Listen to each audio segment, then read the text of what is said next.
कभी गुलाब अगर हाथ में आप पकड़े होंगे तो उसमें कांटे आपको जरूर दिखते होंगे। कभी आपने चंदन के पेड़ के बारे में सुना होगा तो ये भी सुना होगा कि उस पे जो विष वाले सांप हैं, सर्प हैं, वो भी जरूर दिखते हैं, लपटे रहते हैं। ऐसे में अगर मैं आपसे कहूं कि वर्दी में, पुलिस की वर्दी में, क्या आपने कभी किसी साधु संत महात्मा को देखा है, किसी भगत को? तो कई लोग कहेंगे पुलिस की वर्दी में भगत भैया नहीं हो सकता, लेकिन हुआ है। और इसका प्रत्यक्ष प्रमाण अगर आपको चाहिए तो आप गूगल पर बस एक नाम डालिए, retired deputy SP Surendra Singh Laur, आपको इसका प्रमाण ऑनलाइन तुरंत तत्काल निकल कर आ जाएगा। क्योंकि पुलिस महकमे में भगत जी के नाम से जो व्यक्ति प्रसिद्ध था, फेमस था, आज हमारे बात रस में वो अपना समय देने के लिए हमारे साथ आए हुए हैं। अगर आप उनको अगले 40 मिनट सुन लेंगे तो आगे के 40 साल आपके सफल हो जाएंगे, ये मैं तय मान के चलता हूँ। सर बहुत बहुत स्वागत है आपका।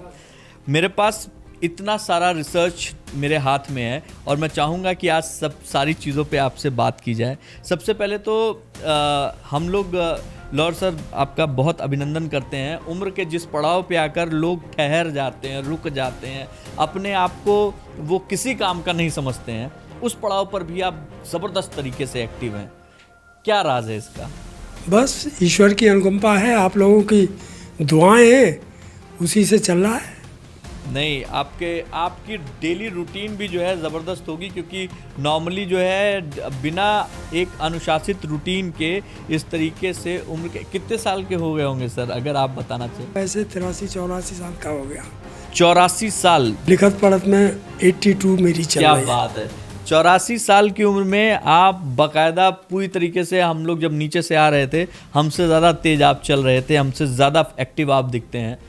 रूटीन क्या रहती है आपकी डेली की? मैं सुबह को 3:30 और 4 बजे के बीच में अवश्य जग जाता हूँ। 3:30-4 के बीच में। और इसके बाद में मैं 8, 8:30 बजे तक टेलीफोन अलग रहता है, मैं उसे देखता भी नहीं। अच्छा। कोई भी आए तो भी नहीं, और ज़्यादातर लोगों को पता है कि वो 8, 8:30 बजे से पहले उनसे टेलीफोन से बात नहीं हो पाए।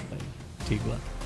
क्योंकि मैं उसके बाद दैनिक कार्यक्रम करके फ्रेश होके मैं योगा करता हूँ, एक्सरसाइज करता हूँ और कुछ पूजा पाठ और थोड़ा ध्यान भी लगाता हूँ। तो 4 घंटे कम से कम मैं इस काम में बिजी रहता हूँ। और शाम को मैं 8 बजे और 8 और 9 के बीच में अवश्य ही सोने का प्रयास करता हूँ और सो भी जाता हूँ।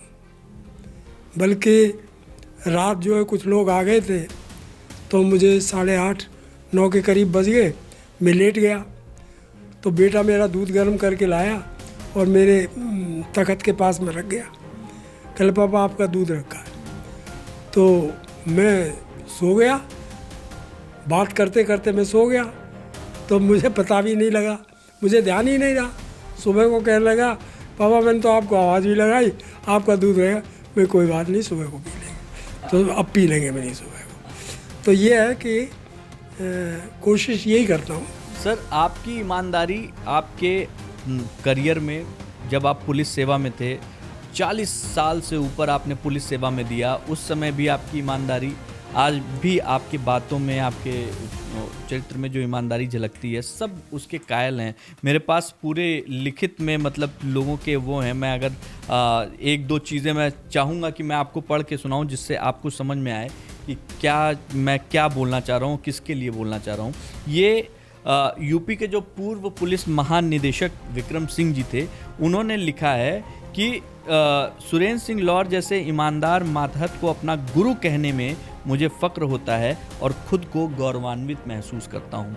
ये इनका स्टेटमेंट है विक्रम सिंह सर का। और ऐसे स्टेटमेंट, ऐसे कई स्टेटमेंट हैं। इसमें स्टेटमेंट श्री राम अरुण जी का भी है, जो यूपी के पूर्व पुलिस महानिदेशक हैं।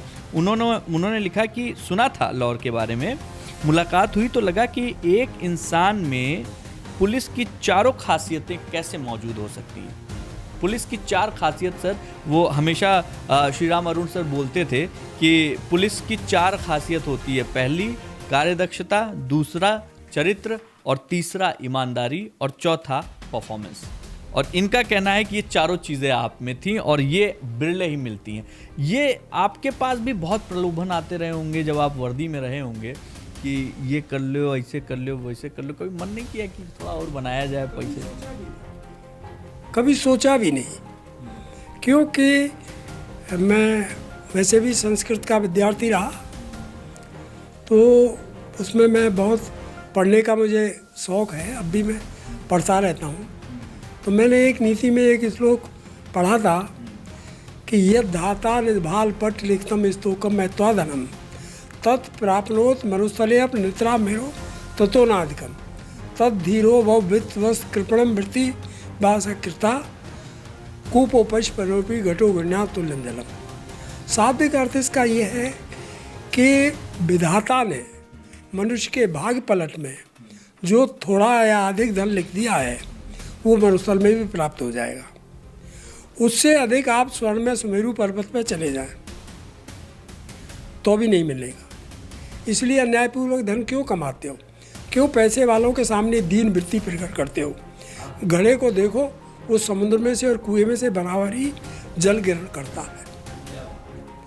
दूसरा उसमें लिखा है एक नीति में कि आयु कर्म च वित्यंची विद्या निधन में विचय पंचेतान सृजंती गर्भस्तसेव देह। आयु, कर्म, विद्या, धन और निधन ये प्राणी के गर्भ में लिख दिए जाते हैं। दूसरा एक मैंने पढ़ा था, का चिंता मम जीवने यद हृदय विस्मरे गीयते नो चेदर्विक जीवनार्थ जननी स्तनम कथम नेशरेत इत्यालोच मौर मौर दुप्ति लक्ष्मी पदम केवलम तोद्वादय सेवनेन कालो मम नियते। कि का चिंता मम जीवने, इस जीवन की मुझे क्या चिंता है? अगर ईश्वर को ही संसार का पालनहारा कहा जाता है तो मुझे जीवन की क्या चिंता है? और अगर ऐसा न होता तो माता के स्तनों में शिशु के लिए दूध कहाँ से आ जाता? कितने दिन पहले से तैयारियां शुरू हो जाती हैं। इस बात को सोच के बस यही है कि भगवान के चरण कमलों में मेरा मन लगा रहे, गलत काम न हो। और इसी के साथ साथ बहुत सी बातें हैं कि जिससे इनका असर हुआ और यही सोचा कि जो मिलना है मिलेगा। और वैसे भी कहा जाता है अन्यायोपार्जितम द्रव्यम 10 वर्षान तिष्ठति प्राप्ति से 11 वर्ष ऐसा मूलम च विनश्यति। अन्यायपूर्वक कमाया हुआ धन 10 वर्ष तक ठहरता है, प्राप्ति से 11 वर्ष और 11वां वर्ष शुरू होते ही स मूलम च विनश्यति, वो जड़ सहित नष्ट हो जाता है। एक मैंने पढ़ा था कि ना आहारम चिंतित प्राज्ञो धर्म एक ऐसा चिंतित आहारो मनुष्यानाम जन्मना सह जायते। ना आहारम चिंतित, जो अच्छे लोग हैं, विद्वान लोग हैं, वो भोजन की चिंता नहीं करते, वो धर्म की चिंता करते हैं। आहारो मनुष्यानाम जन्मना सह जायते, आहार तो मनुष्य के जन्म के साथ ही पैदा होता है। इसलिए कभी सोचा नहीं कि भाई कहीं से हम अन्यायपूर्वक धन ले लें, कमा लें, और ये निश्चय है कि अगर कमाएंगे तो वो नहीं रहेगा।